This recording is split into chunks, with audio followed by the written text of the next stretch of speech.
Welcome to Go Fact Yourself, the Top 10 List podcast. Hey there.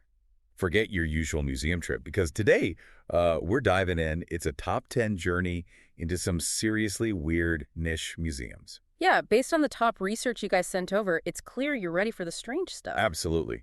The material showed a real hunger for the bizarre. And believe me, this list delivers. We're not talking stuffy galleries. No, definitely not. These are collections that celebrate the odd, the overlooked, sometimes the just plain surreal. So our mission today on this top 10 journey is to unpack the top 10 strangest museums you can actually visit. We want you to know about them, sure, but also maybe why they exist, what they say about us. Exactly. What makes them so captivating? We'll pull out the craziest facts, the stories behind them, some of the, let's say, colorful comments from the top research. Get ready for some WTF no way moments for sure. It's about that human curiosity, maybe obsession sometime. Totally. What happens when passion meets a really, really unique subject? Ready to jump in? Let's do it. Kicking off our top 10 journey at number 10. The Museum of Broken Relationships. Right. Locations in Zagreb, Croatia, and also LA. A museum. Yeah. All about the stuff left over from failed relationships. It That's something. really is. What's wild is taking something so personal, like a breakup, and putting it on display. Yeah. The exhibits are actual things, physical objects people donate from all over.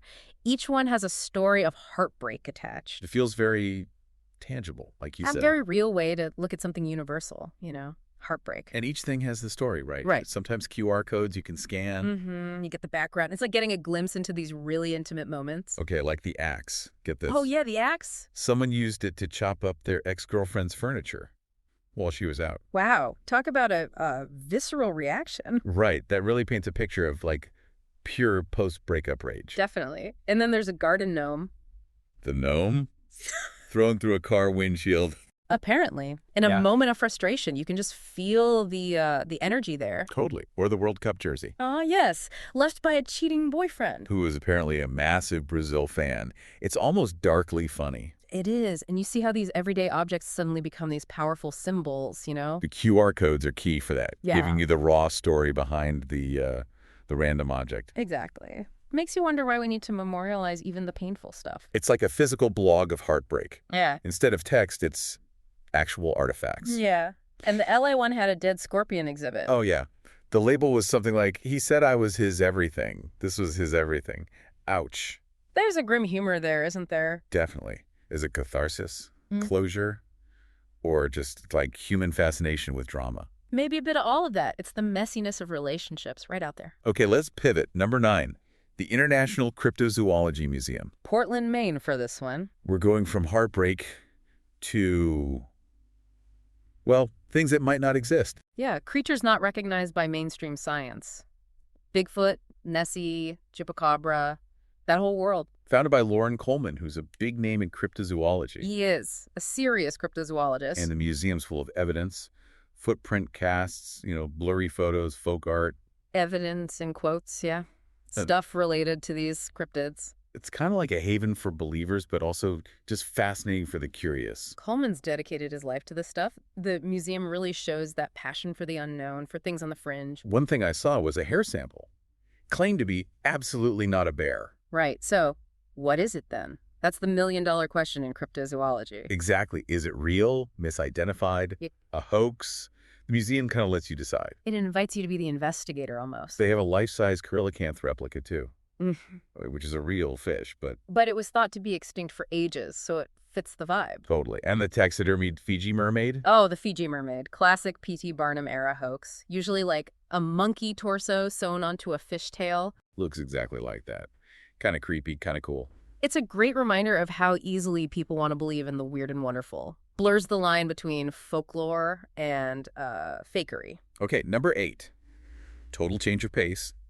The Sulabh International Museum of Toilets. New Delhi, India, and yes, toilets. Seriously, a museum tracing the history of sanitation. Founded by Dr. Bindeshwar Pathak, known as the Toilet Gandhi, and it's actually incredibly important work. I guess you wouldn't think toilet history is a museum topic, but it's surprisingly rich and tells you a lot about society, health, even status. Like the 18th century French commode that was also a throne? Exactly. Merging civic duty and, well, other duties. Holding court while. And they have a replica of Louis XIV's toilet disguised as a chair. Gilded, of course. It shows how even basic functions were tied up in social rules and taboos. Absolutely. The museum covers ancient chamber pots all the way up to modern high-tech stuff. Even space toilets, vacuum-powered thrones with leg straps. Which is pretty cool engineering, actually, driven by necessity. But the bigger picture, like you said, is sanitation's role in public health. Right. Dr. Pathak's work highlights that. It's a reminder of global inequalities and ongoing efforts. Makes you appreciate plumbing. Definitely. Okay, deep breath for number 7. The Museum of Death. Los Angeles again. And yeah, this one's intense, not for everyone. It confronts death head-on.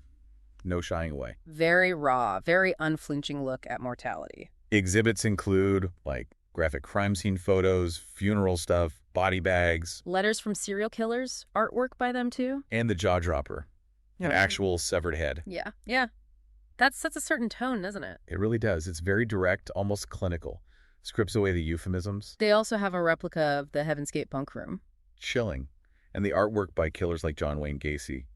It's disturbing. It forces you to think about that human fascination with the macabre, the dark side. Why are we drawn to that stuff? Is it confronting our own fears?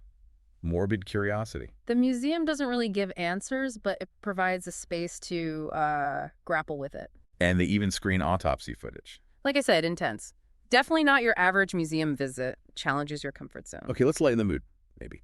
Number 6, the Icelandic Philological Museum. Reykjavik, Iceland. And yes, it's exactly what it sounds like. A museum dedicated entirely to penises. And penile parts, yeah. From pretty much every mammal in Iceland. It's quite the collection. Over 280 specimens. It's biologically comprehensive, you could say. And the detail that got me was the human donation story. Yes. They received one, but apparently it shriveled during preservation. Didn't quite work out as planned. Talk about unexpected museum problem. It has a weird layer of, like, tragic comedy. But the collection itself is serious, scientifically presented, sperm whale parts, fox parts, all preserved. And the cursed polar bear penis. Local legend supposedly causes issues if you touch it. Adds a bit of folklore. Yeah, I think I'll pass on testing that one. Probably wise. The museum also has erotic art, phallic sculptures, so it looks at cultural aspects too, not just biology. It definitely sparks conversation, challenges taboos around anatomy. Puts it all in a scientific and cultural frame, which is interesting. Okay, halfway mark. Number 5, the Avanos Hair Museum in Turkey. Avanos, Turkey. And this one is, it's something else. A museum in a cave filled with hair clippings. From over 16,000 women. 16,000. Underground, windowless cave, just walls of hair, each labeled with names and dresses. It sounds incredibly creepy, I know. Right, like something out of a horror movie. But the origin story is kind of sweet, almost. A local potter, Ches Galip, his friend was leaving, so he asked for a lock of her hair. As a memento. And then other women visiting his pottery shop heard the story and started leaving their hair, too. It just grew. Grew into a cave full of hair, and now there's a waiting list to donate. Apparently. And each year, they draw names from the donors for a free pottery workshop with Galip. That is a very unique lottery system. It really is. It makes you wonder about the connection people feel, the motivation. Is it creepy? Is it sentimental? Probably a bit of both. Yeah.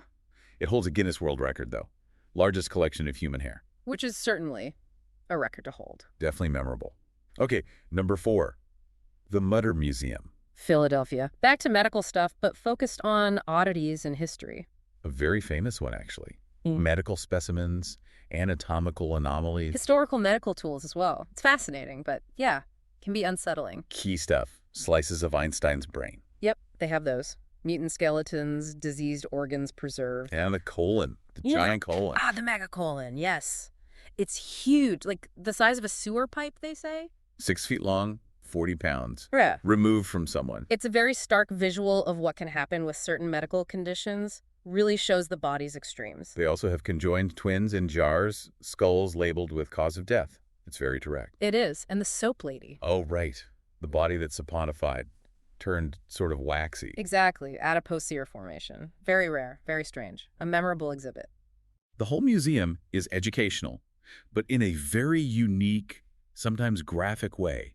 Give you a different view of medical history. For sure. Offers a perspective you won't get elsewhere. All right, top 3. Number 3. The Kansas Barbed Wire Museum. La Crosse, Kansas. And yes, a whole museum just for barbed wire. Sounds niche, right? But it's actually important history. Absolutely. Tells a huge story about the American West, land, farming, And they are serious about it. Over 2,400 different types of barbed wire displayed. different patents, different designs. It's incredibly detailed. And the existence of a barbed wire hall of fame. I know, it sounds funny, but it recognizes inventors, manufacturers, people who shaped the landscape with this stuff. It was called the Devil's Rope, wasn't it? It was, because it ended the open range, changed cattle ranching, impacted native lands dramatically. It was revolutionary but controversial. They even show wire used in Civil War prison camps. Yeah.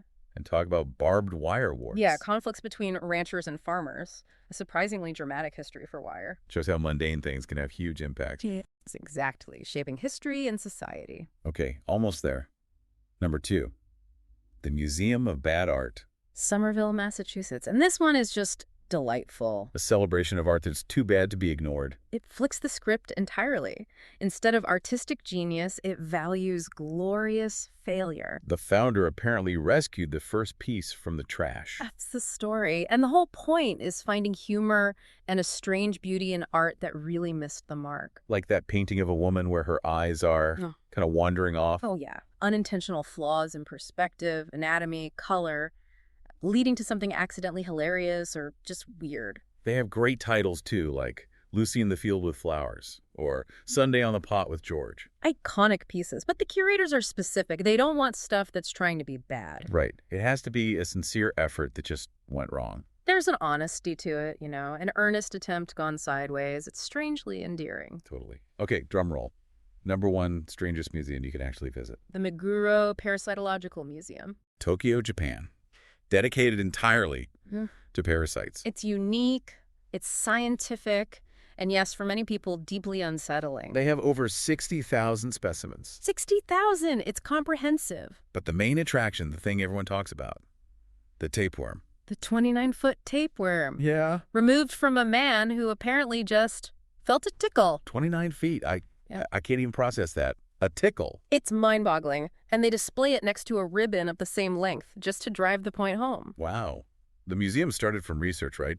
Parasites in Japanese fishing villages. Exactly. Dr. Satori Kamegai's work, raw fish consumption meant more parasites, so it became a focus of study, highlights an often invisible part of the ecosystem. And the gift shop sells parasite plushies. You gotta have a souvenir, right? Even if it's a plush tapeworm. It's definitely memorable. Oh. A weird mix of serious science and, morbid curiosity. A reminder of the sheer diversity of life. Even the creepy crawly parts.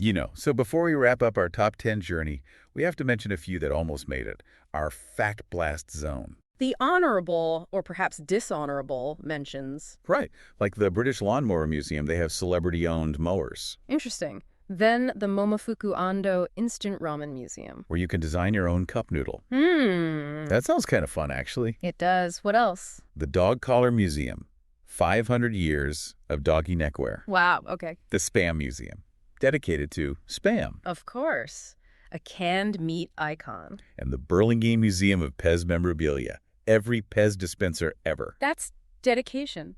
These just prove the point, don't they? Human interests are incredibly specific. So specific. People will collect and celebrate anything. If they're passionate enough about it. Well, that was quite the top 10 journey, wasn't it? Right. Into the wonderfully weird world of museums. Definitely some unforgettable stops. We hope this dive into the unusual sparked some curiosity, gave you some wild facts to, go fact yourself with. From heartbreak to parasites, it shows the vast range of human fascination. Seriously, think about it. What drives someone to collect 16,000 locks of hair? Or document every type of barbed wire. What does it say about us that we're drawn to failed relationships or medical oddities? They're more than just quirky spots. They reflect our passions, pains, our endless curiosity. Definitely check out the sources if any of these grabbed you. Museum websites, articles. There's always more weirdness out there. Who knows, maybe your next trip involves the Barbed Wire Hall of Fame. Stranger things have happened. Until our next top 10 journey. Keep questioning, keep exploring. And keep those unbelievable facts coming. Share, rate, follow, and go fact yourself.